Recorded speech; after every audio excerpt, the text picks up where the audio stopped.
Welcome to G Medicine. Hello everyone. In this video we will be talking about heart morphogenesis. So just a short video in which we will be focusing on the cardiac tubes and how the parts of the heart are normally formed here, where are they formed from, and the cardiac looping, how the heart gets its structure.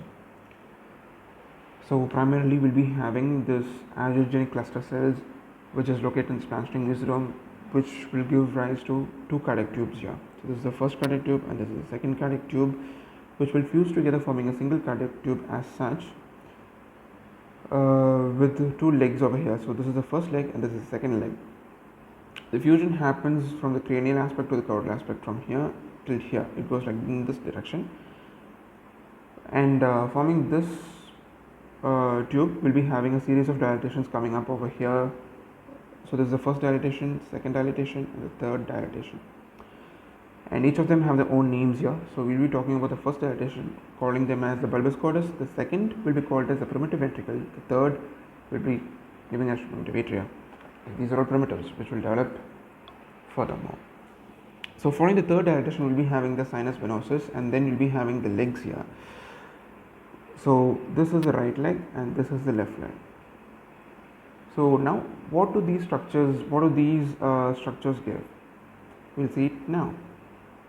So the bulbous cordus can be segmented as the truncus arteriosus, the cornus part, and the proximal 1/3. The proximal 1/3 is just called proximal 1/3, it doesn't have a specific name to it. And then there is a septum here. This septum normally comes from the cornus and the truncus arteriosus also. It will be separating this whole thing into one part and two parts, which will be giving rise to the pulmonary trunk as well as the aorta. So the second dilatation is called as the primitive ventricle. So as it says, it will be giving rise to ventricle here and the primitive atria, which will be giving rise to atria. Next, furthermore, as we go down, we see the venosus, the sinus venosus, and this region is called as the body of the sinus venosus. And then we see the legs. So this is the right leg and this is the left leg. The right leg is also called as the right horn of the sinus venosus, and the left leg is called as the left horn of sinus venosus. The right horn will give three branches, which is called as the right common cardinal vein, the right umbilical vein, and the right vitelline vein. The left horn also will give off the left vitelline vein, the left umbilical vein, and the left common cardinal vein. Well, the best part is we don't have to talk about the branches of the left horn as they get regressed, whereas the right horn we will talk about it, but the right umbilical vein that will get regressed. And then coming back, so there is this white color which is present between the bulbous cordus and the primitive ventricle. This is called as the bulboventricular sulcus, and between the primitive ventricle and the primitive atria we will be having the primitive atrioventricular canal, and between the primitive atria and the body of the sinus venosus we will be having the sinoatrial orifice. So now we will see what happens further from this diagram. So as I said, the bulboventricular sulcus, which is located here, this is the bulboventricular sulcus. It will give rise to the intraventricular septum, and the atrioventricular canal, which is here, which is located between the primitive ventricle and the primitive atrium, will give rise to the valves, the atrioventricular valves, the tricuspid and the bicuspid valve. The tricuspid is on the right side, as we all know. The bicuspid valve is also called as the mitral valve, and the right common cardinal vein, this will give rise to the superior vena cava, and the right vitelline vein will give rise to the inferior vena cava, just partly. And we already told about the branches of the left horn will all get regressed here. The leftover portion of the left horn will give rise to the coronary sinus. And next one, the primitive atria. We already saw the bulges, right? The bulges goes like this. The primitive atria and then the ventricle is there.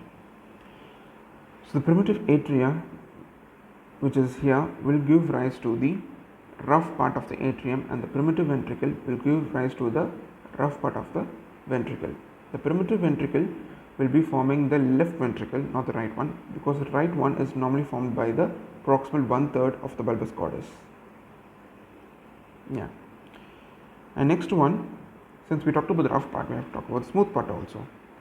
So the body of the venous cynosus and the right horn of the sinus venosus, both of them together forms the smooth part of the right atrium. So how does that form again? Yeah, coming back to this primitive atrium, we can draw a cut section like as such, and therefore you'll be having the right atrium and then you'll be having the left atrium. So this forms a rough part here, whereas the body and the horn of the sinus venosus will go back here in order to form the smooth surface. Therefore you get the smooth surface of the right atrium. And the truncus arteriosus gives rise to the aorta and the pulmonary trunk, as we have already told. This formation of the aorta and the pulmonary trunk happens with the help of the neural crest cells and the endocardial cell migration. A defect in this migration can lead to the tetralogy of Fallot, the transposition of gate arteries, and the persistent truncus arteriosus also. How does it happen? It is all based upon the conotruncal and the spiral septum, which we have talked about. And next one, the aortic and the pulmonary valves arise from the endocardial cushion of outflow tract. The mitral and the tricuspid valve arise from the endocardial cushion of the atrioventricular canal. And then we come to the cardiac looping. So the cardiac looping is how the heart comes into the aligned structure, which we see on our adult body. So initially it will be like this, as you can see here, the bulbous cordus and the ventricles. The atrium is not visualized here, but it's on the side aspect, so we can see it here very clearly. We'll be having the aortic roots, and truncus arteriosus, the bulbous cordus. Everything is clearly visualized here. Initially it will be like this, and it will come like this. So what happens here is it will be having the it will be having a U-like arrangement, which will be converted to an S-like arrangement. As you can see here, it goes into an S-like arrangement. This part here will be moving up, and this part here will be moving down. So that's all. There is to cardiac looping here. And thanks for watching my video. I hope you enjoyed it, and I really hope that I help you in your studies regarding the cardiac tubes and where do they arise from, and how do they fuse, and the structures, how they formed, and how they come from, where they come from. So all of that we have talked about here, and many more videos will be coming on all topics, and stay tuned for all of that. I hope you enjoyed it. If you like my video, do share and subscribe to my channel, and like my videos also. Give your comments, give me what topics do I have to bring into my videos, and if there is any change to the way I teach here, do please let me know. I will do the best of my ability to give you a proper video and proper content with good information. Thanks for watching.